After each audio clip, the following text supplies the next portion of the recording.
Hello guys, Temu already offers free shipping on many orders. But how can you guarantee it every time in 2025? Here's a step-by-step guide to consistently score free shipping even on small orders. So, Temu often offers automatic free shipping with no minimum, but during certain sales or low demand periods, you might need to hit a small spending limit.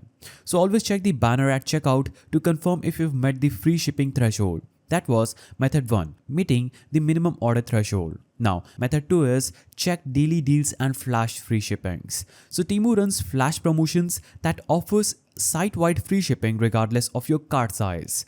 These deals usually pop up in the daily deal section or during limited time shopping festivals.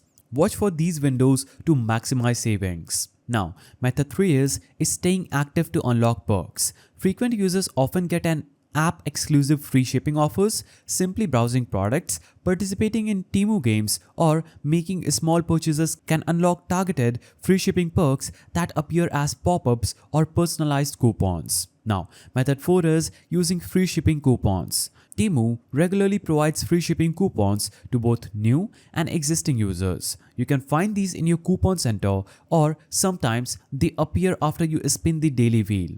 Apply them at checkout for instant savings. Now, method 5 is stacking promotions when possible. Sometimes, Temu allows you to stack free shipping with additional discounts or cashback offers. Combine flash sales, coupons, and limited time free shipping to push your order value even lower without paying for delivery. So final verdict, getting free shipping on Temu in 2025 is pretty easy if you stay active, time your orders with the app events, and use available coupons. Check the app daily and you can almost always avoid shipping fee with a little strategy. If you found this guide helpful, please don't forget to give it a thumbs up and thanks for watching.